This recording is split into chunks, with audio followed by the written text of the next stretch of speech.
গত July August এই 2 মাসের বিভিন্ন সময়ে এই বৈষম্য বিরোধী ছাত্র আন্দোলনে কতিপয় অস্ত্রধারী প্রকাশ্যে এবং অস্ত্রসহ নানাভাবে আন্দোলনকারীদের উপরে হামলা চালিয়েছে।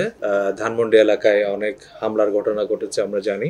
সেই হামলায় গত 4 আগস্ট 2024 সালে এরকম একটা ঘটনা ঘটেছিল আপনার ধানমন্ডি 27 নম্বরে। সেই 27 নম্বরের ঘটনার উপর ভিত্তি করে পরবর্তীতে আপনাদের ধানমন্ডি থানায় একটা মামলা রুজু হয়। ধানমন্ডি থানার মামলা, সেই মামলায় ঢাকা উত্তর সিটি কর্পোরেশনের 34 নম্বর ওয়ার্ডের যুবলীগের সহসভাপতি মোহাম্মদ শাকিল হোসেন, তাকে গত রাত্রে আমরা আনুমানিক 9:30টার সময় ধানমন্ডি থানা পুলিশ তাকে হাজারীবাগ মুক্তার হোসেন রোডের মধুবাজার এলাকায় মুক্তার হোসেন রোডের বাসা থেকে তাকে গ্রেফতার করা হয় এবং তাকে যে পূর্বের যে এজাহার নামীয় আসামি সেই মামলায় তাকে গ্রেফতার দেখানো হয়। পরবর্তীতে আমরা জানি সে তার স্বীকারোক্তি এবং গোপন সূত্রে আমরা সংবাদ পাই তার কাছে তার বাসায় অবৈধ অস্ত্র মজুদ রয়েছে। সেই সংবাদ পেয়ে আমাদের হাজারীবাগ থানা পুলিশ রাত অনুমান 10টার সময় তার বাসায় অভিযান পরিচালনা করে এবং তার বাসার 3য় তলায় ওখানে আপনার কবুতরের খাঁচার নিচে বিশেষ কায়দায় সংরক্ষিত অবস্থায় একটি রিভলভার, একটি পিস্তল এবং 2টি